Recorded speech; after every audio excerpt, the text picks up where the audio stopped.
Yo, what up? It's Benjamin D'Souza here, back with another vid. I'm in Northern California. It's Northern Cali for you game tardy motherfuckers. On my way to Reno. I'm probably about 100 miles outside of Reno. But I want to speak on a little bit about this Judge Joe Brown deal. A couple of topics that's on my mind. In a sense, I do kind of agree with Judge Joe Brown for the simple fact that, speaking for me personally, I wouldn't want to date a female who made considerably more money than me, because in an ideal sense, as far as a long-term relationship is concerned, I'd be the primary provider. I go out in the world and slay the dragon and what have you, and she is the homemaker.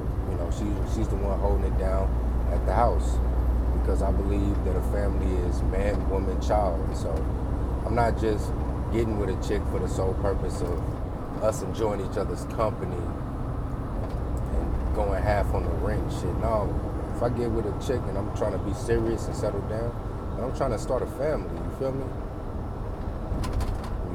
I'm basically trying to build a legacy, which is I work, I establish a foundation, then I have a child, I groom said child to carry the torch, and then when said child is old enough to carry the torch, then I pass that torch down to the child. That's what, a lot of people in the black community, they throw around this word legacy. What's your legacy? You need to be, and they really don't understand what legacy building is.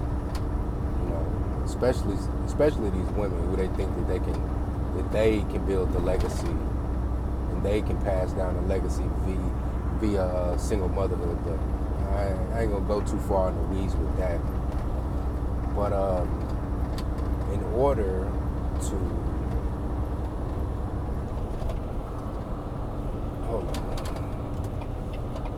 order to be in a position to have a stay-at-home wife who holds things down on the home front, and you go out there in the world and do what you got to do to bring home the bacon, there needs to be, defined roles and parameters and whatnot. Everybody needs to know what their position is. You feel me? Because if you're like me, if you've ever played like sandlot football as a kid or a teenager or whatever, you go to a local middle school that has a football field, and it'll be a whole bunch of guys there, and then you guys, pick who you want on your team, and then y'all play 7-on-7, 11-on-11 football, tackle football out there, and it will always be this one guy, fat, slow, uncoordinated, unathletic, who wanted to get his ass out there and run routes. And we're like, no, dude, we're playing 11-on-11. We need somebody on the line to block. If you block for X amount of plays, then we'll get you some plays to where you can run a route or catch a swing pass or do something. But you can't just, you can't be coming to the fucking field 5'7", 240 pounds, grossly overweight,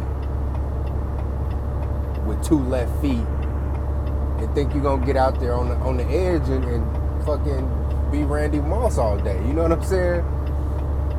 So it's kind of like people need to know their role. You're not the quarterback. You're not the receiver. You're not the running back. You know what I mean? You need to know where your role is. And the problem that we have today with that, because I don't think a lot of brothers would have a problem with being 100-0, and it's really not 100-0, because what the woman is providing on the home front it does have value. You know what I mean? So it's not like she's not bringing anything to the table. You feel me? I'm not gonna poo-poo the rearing of a child or children. I'm not gonna poo-poo, you know, the duties of a homemaker and a homekeeper. You know what I'm saying? I'm not gonna poo-poo that. That is very, very, very valuable. But the thing is that a lot of people within the black community, they want to kind of muddy the water and allow for a lot of gray area so that they can just change the shit as they will and make up rules as they go. You know what I'm saying? But if you lay out clear defined roles for yourself and for the woman that you're with, there's no, she can't just pull a fucking 11th hour escape out the, you know, escape hatch. You feel me? And be like, well, you know, you're the man, you supposed to already, nah, bitch, you already knew what your role was. And, you know, to put the spotlight on the men, you know what your role is. So you can't wiggle out of some shit at the last minute. You feel me?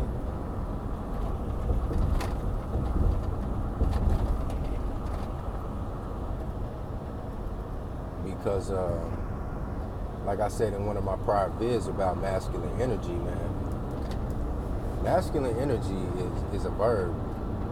It's doing, it's productivity. I believe one of the tenets that I laid out in my masculine energy video was being a provider. You know, you can't just down back circle Ayukin a bitch with some masculine energy and think that's enough. You know what I'm saying? This isn't Street Fighter where you can just walk up to a bitch and say Ayukin and hit her with some masculine energy like it's a fucking Kamehameha ball or something, a spirit bomb or something. You know what I'm saying? Some of these niggas on YouTube sounding hella goofy, man, with this masculine energy, and they never go into detail about what masculine energy is. They just say that you have to have it. But anyway, this ain't about that. This video ain't about that, so I won't harp on that too much. But anyway,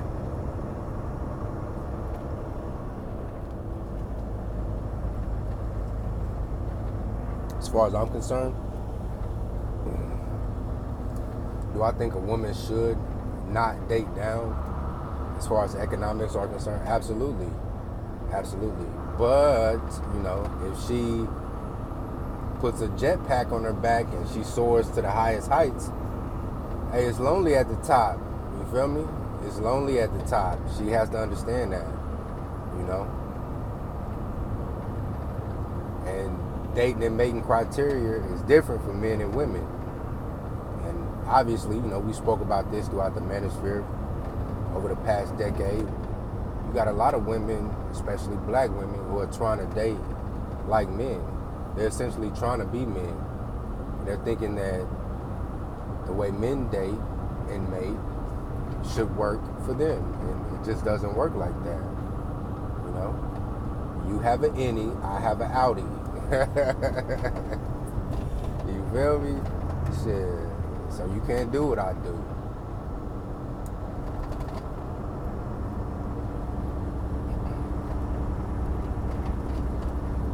So I absolutely agree that, you know, they should date up because if they can. You know, sometimes some of these chicks, man, especially the real quote unquote intrepid chicks, these 6-figure chicks, if you will, who are killing it in the game. Unfortunately, man, they're just gonna have to get in where they fit in, basically. Especially if they cross that 30 Rubicon, that 30-year-old Rubicon. But for the most part, fellas, do not deal with a chick that makes more money than you. Don't do it. pay the cost to be the boss, man. And like I said, just me personally, if I'm gonna get into a long-term relationship, serious relationship, a family building relationship with a female, I want her ass at the house. I want her out the house. I want her at home. Because since we speaking about energies, women are receivers. Everybody knows this, yada, yada, yeah, women are receivers, yada, yada, yada. If you got a chick in the workplace on some 50-50 shit, and she's at the workplace dealing with a whole bunch of different other people, a lot of people in this world are just pieces of shit. They're just assholes. And they get off on spilling their negative energy and their negative vibes onto other people. They get their rocks off with that. So your old lady is coming home every day from work with an attitude, and you know she got these different type of thoughts that may be deleterious to you guys' relationship, because she's at work interacting with a bunch of people that she really has no business interacting with. Different people, you know, expelling their energy, negative vibe energy out on her, and then she come home and bring that shit to you. You know, you kind of gotta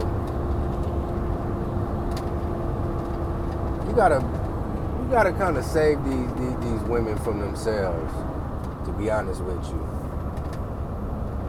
Now, not every woman, because, you know, not every woman is worthy of that, is worthy of your effort. But if you got a female, man, in your life that you have discerned that potentially or that is worth it, man, you got to kind of save her from herself, man. You know?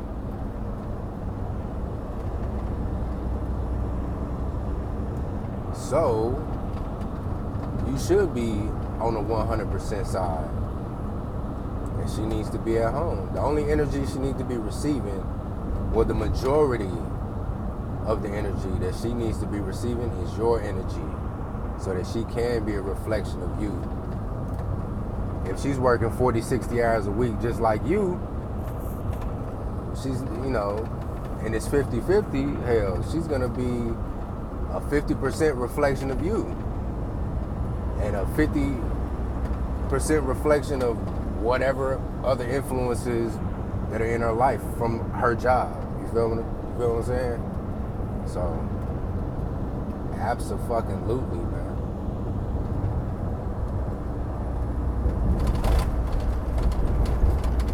Not only should I be making more than her, but she shouldn't be making anything. As far as I'm concerned, stay your ass at the house. Hold that shit down on the home front.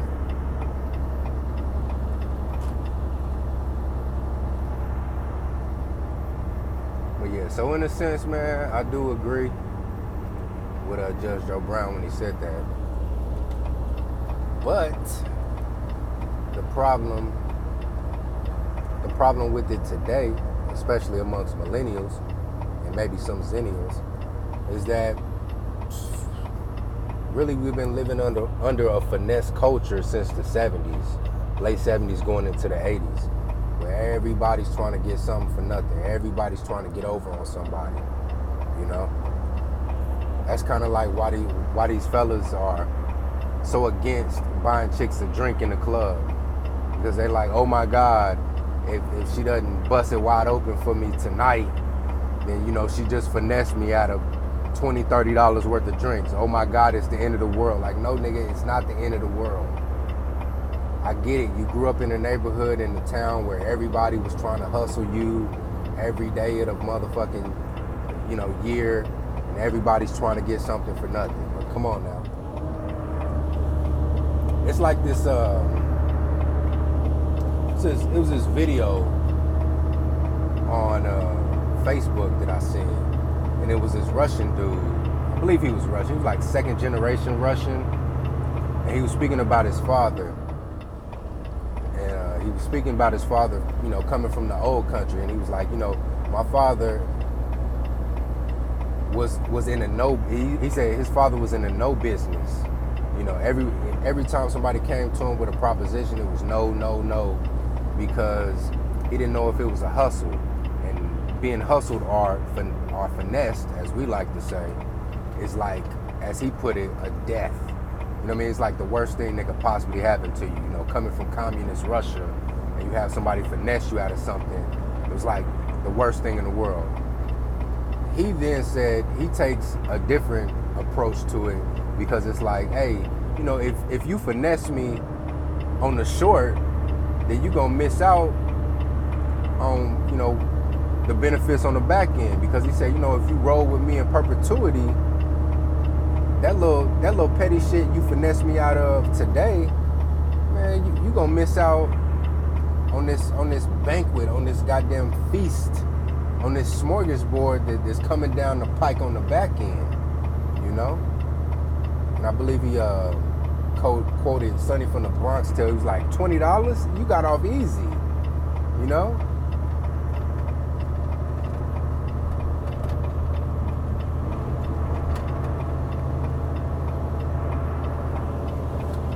So shit, a chick call herself finessing me out of $40 worth of drinks in the club. She got off easy, hell. You know what I'm saying?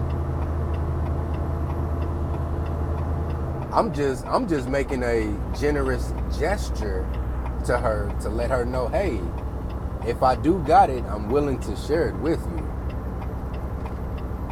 And then it's also a test for me to see how grateful she is of that gesture. Because that's another problem that I see with these black females today. A lot of these bitches are unfucking grateful. I mean ungrateful. Straight up. It's kind of like that meme of when a dude opens the door for this chick and she just walks through without saying thank you. And he's like, bitch, hold on, get your ass back here. Go back in. He pulls her back in the door, closes the door, and then let her open her own motherfucking door. Some of these bitches out here are unfucking grateful, man. Straight up. So that's another problem. But you know, you just gotta write it off, man. Like, I know I'm kind of rambling and jumping from topic to topic, but this drink topic, man, this is something I wanted to speak on, you feel me, for a while. But yeah, man, it's like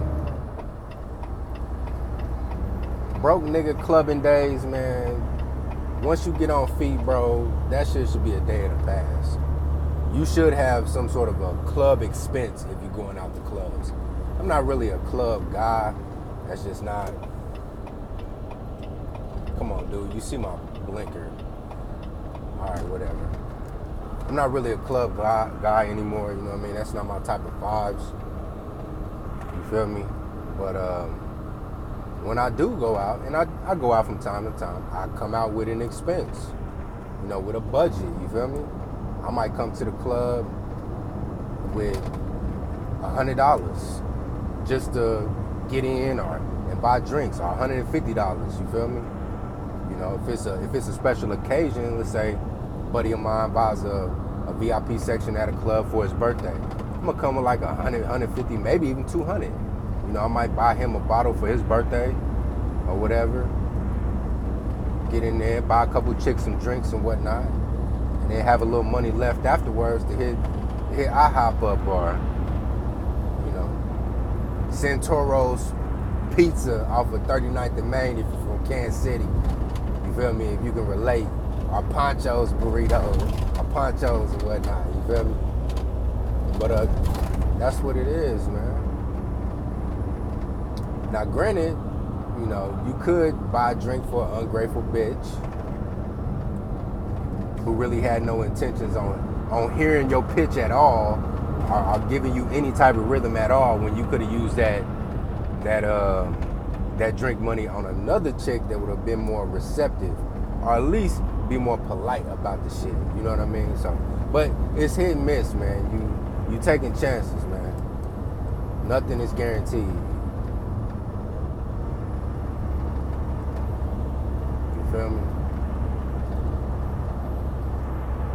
But yeah, though, yeah, that masculine energy video, man. I made that shit late at night. I was driving all day, tired. I'm like, but I gotta get this out, man. Gotta get it out. But yeah, that's my take on the Judge Joe Brown shit, man, and the drink matter and whatnot.